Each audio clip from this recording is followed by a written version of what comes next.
নিজের ঘরে, এটা আমার আমার নিজের বাড়ি। এখানে আমার রাজনৈতিক বক্তব্য দেওয়ার দরকার নেই, এখানে আমার ভোট চাওয়ারও দরকার নেই। কারণ আমি জানি আপনারা সবাই আমার জন্য ভোট চাইবেন। আমি আপনাদের কাছে কি ভোট চাইবো? ঘরের মানুষের কাছে ভোট চাইতে হলে এর চেয়ে লজ্জার তো কিছু নাই। এবং আমি জানি আপনারা সবাই বোঝেন কোন ব্যক্তিটা সঠিক। আমি যে ঘরের মানুষ সেই জন্য শুধু ভোট চাচ্ছি বা আপনাদের কাছে ভোটের বিষয়ে বলছি সেটা না। আমি কেন ভোট আপনাদের হাঁসমার্কা দেয়া প্রয়োজন সেই বিষয়টা কিছুটা আপনাদের সাথে আলোকপাত করব। দীর্ঘদিন ধরে রাজাপুর কাঠালিয়া অবহেলিত হয়ে আছি।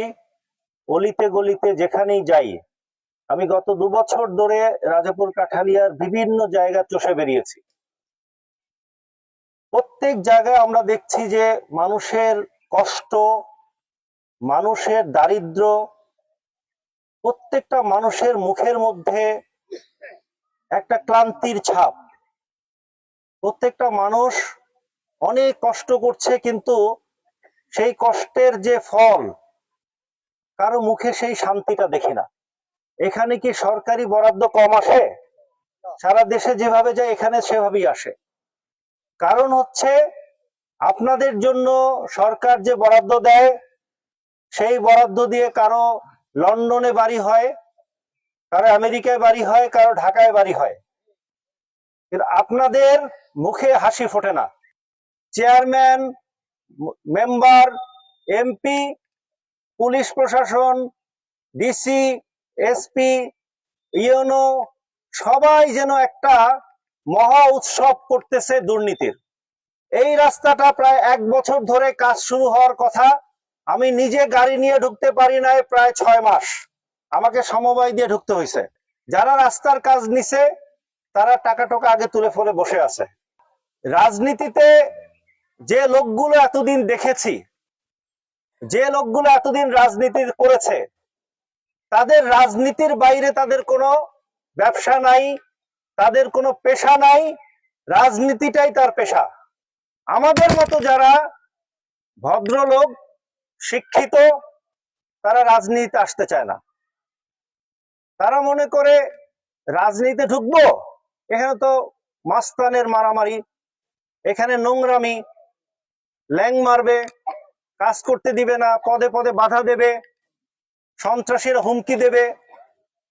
আমার পোস্টার লাগিয়েছি, পোস্টার ছিঁড়ে ফেলছে সব। 1000-এর উপরে পোস্টার, এখন সারা জায়গায় 100-200 পোস্টার পাওয়া যায় না। আমার লোক মাঠে কাজ করতে গেলে তাদেরকে বলা হয় কেন মঈন ফিরোজের পক্ষে কাজ করো।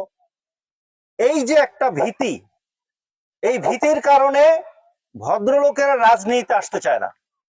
রাজনীতির এই নির্বাচন করছি এই জন্যে, এটা ভাঙতে হবে, এইটা আর চলতে দেওয়া যায় না। আমি জানি আমাকে যদি কেউ কিছু হাত দেয় আপনারা কেউ চুপ থাকবেন? এইটাই হচ্ছে বড় শক্তি। রাজনীতির বড় শক্তি হচ্ছে মানুষ, জনগণ, আপনাদের ভালোবাসা।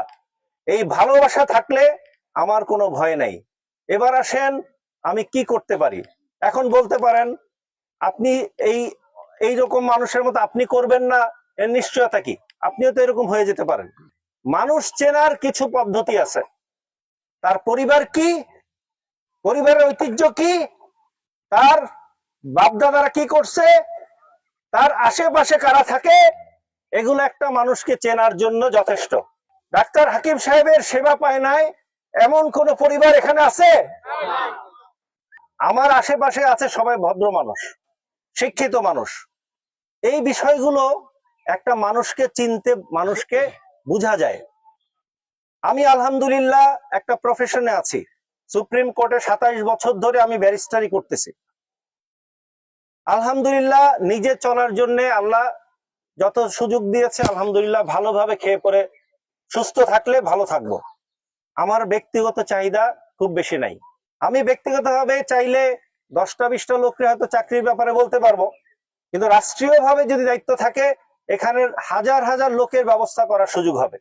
এখানে যদি একটা শিল্পাঞ্চল করতে পারি, এখানে 20-25টা যদি ফ্যাক্টরি হয়, এক একটা ফ্যাক্টরিতে 5,000 10,000 শ্রমিক লাগে, সব মিলে এখানে হয়তো 20-30 হাজার লোকের চাকরির ব্যবস্থা করার সুযোগ আছে। এখন এটা কিভাবে করা সম্ভব?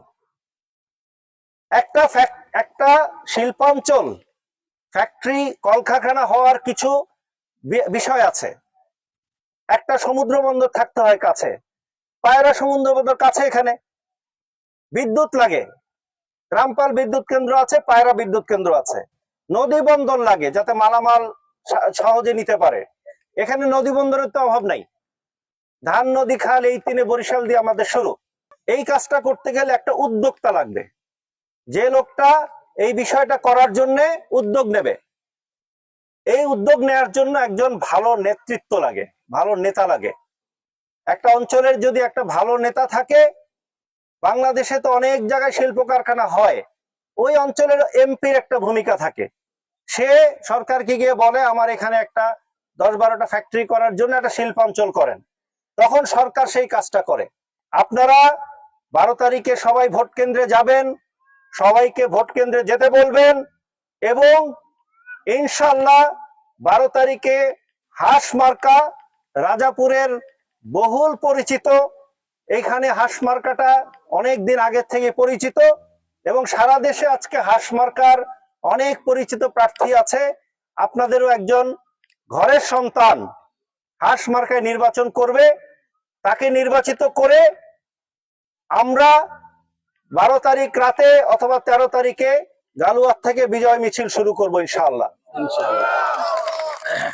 আপনারা আমার সাথে আছেন? মার্কাটা কি? মার্কাটা কি?